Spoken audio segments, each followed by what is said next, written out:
Begini, saya mau agak mundur sedikit dulu ya. Saya 30 tahun jadi dosen. 29 tahun diantaranya mengajar mata kuliah pemberantasan tindak pidana korupsi. Oke. Pemberantasan korupsi itu ada ilmunya. Saya khawatir penegak hukum kita tak punya ilmunya. Punya tapi tak digunakan.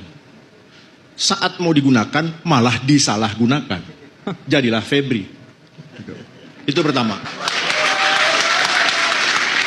Kedua, kalau tadi saya khawatir ya, penegak hukum tidak punya ilmunya. Kedua, saya kok hampir yakin pejabat, pemimpin kita tak punya ilmunya.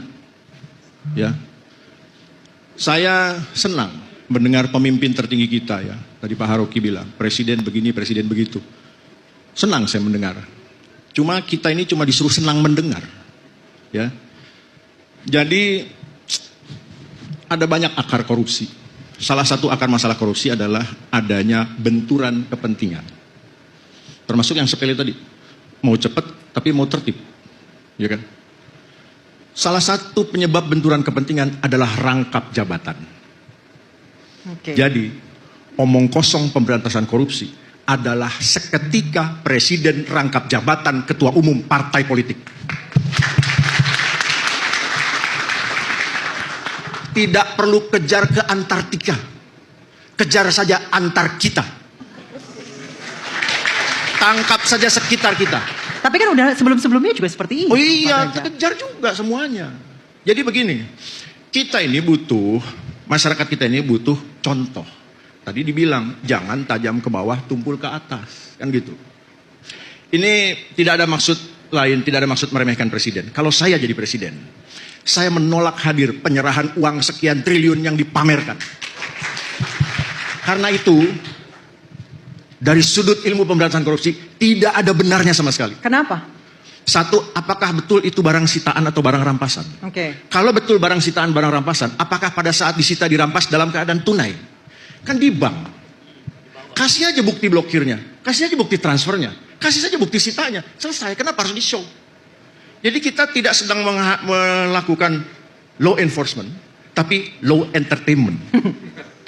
Itu, ya. Dan celakanya, publik kita senang dan bertepuk tangan. Ya, kenapa? Karena presidennya senang. Gitu. Jadi kita ini ikut-ikut presiden yang senang, senang juga lah kita ini. Ya, cuma sampai situ kita bisa bersenang-senang. Nah, maka gini, itulah contoh, ya, bahwa pejabat kita bahkan tidak punya pengetahuan mengenai itu. Saya mau kasih contoh sepele. Kenapa korupsi itu subur di Indonesia? Selama kita masih menjadikan pangkat, jabatan, gelar, kekayaan sebagai ukuran kehormatan, selama itu pula korupsi akan subur. Ya. Kejar pangkat, kerja jabatan, gila-gilaan, jilat sana, jilat sini, sampai saya pernah bilang, lantai istana makin licin, basah oleh liur para penjilat. Lihat pejabat, dikawal-kawal. Ya kan? Diperlakukan berlebihan. Saya bilang, pejabat itu cuma di kantor dan di jam kantor. Di luar kantor, di luar jam kantor, Anda adalah warga negara biasa, sama dengan anggota masyarakat lainnya. Berani mulai dari situ nggak? Udah. Sekarang apa yang kita lihat? Sabtu, Minggu, fasilitas digunakan.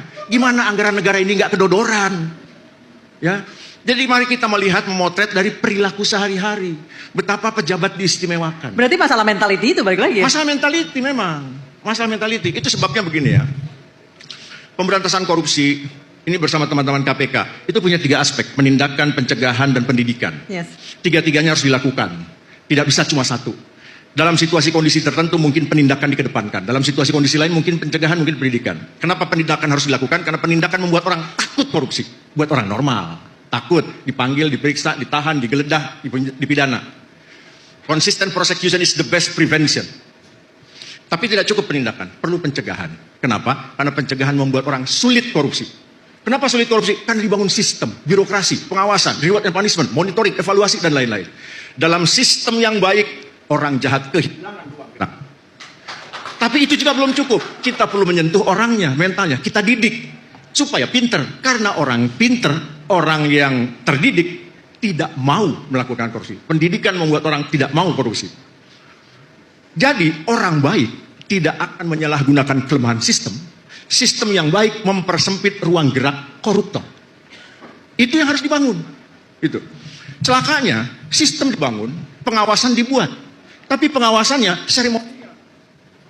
Ya, tidak dilakukan pengawasan sungguh-sungguh, monitoring sungguh-sungguh, evaluasi sungguh-sungguh, punishment sungguh-sungguh. Itu yang kita sayangkan. Nah, kalau bicara hukuman mati, jadi begini, saya harus nyatakan bahwa pada prinsipnya saya setuju hukuman mati. Ya, tapi kan tidak sedikit-sedikit mati. Dalam hukum pidana Indonesia, pidana mati itu hanya dijatuhkan ke tindak pidana yang jumlahnya sedikit sekali. Ya, sedikit sekali. Sudahlah cuma sedikit, jarang diancamkan, dituntut. Sesekali dituntut, tak pula diputus mati oleh hakim. Gitu ya. Diputus mati pun eksekusinya 20 tahun lagi, 25 tahun lagi. Masyarakatnya udah lupa. Ya. Nah, tapi di sisi lain begini. Dalam situasi penegakan hukum seperti sekarang, sebaiknya hukuman mati tidak dulu dijatuhkan. Yes. Karena hakimnya mudah disuap. Ya, karena jaksanya mudah dikendalikan. Karena penyidikannya mudah sekali merekayasa. Gitu. Jadi bahaya nih kalau tadi sudah disampaikan kalau mati itu tidak bisa direvisi. Yes. Gitu ya. Jadi kita punya banyak perangkat dan saya yakin begini, banyak orang pintar di sekitar presiden juga. Pengawas yang namanya DPR kok tidak melakukan pengawasan? Malah menjadi corong perpanjangan eksekutif. Katanya legislatif. Oke. Kayak gitu ya.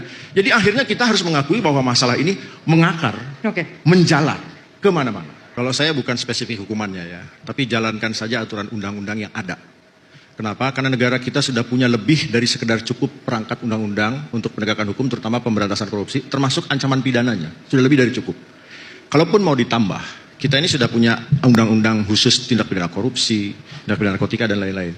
Terus kita sudah punya undang-undang tindak pidana pencucian uang. Tinggal tambah 2 lagi. 1, undang-undang perampasan aset, titik. Bukan perampasan aset tindak pidana. Perampasan aset, titik. Plus undang-undang pembatasan transaksi tunai. Jadi setelah kita punya berbagai undang-undang yang mengatur tindak pidana, kita punya undang-undang TPPU, kita punya undang-undang perampasan aset, kita punya undang-undang pembatasan transaksi tunai, saya hakul yakin selesai urusan di negara ini. Pertanyaannya, siapa yang mau menyelesaikan? Kelihatannya memang mau dipiara terus masalah ini. Terima kasih. Oke, baik.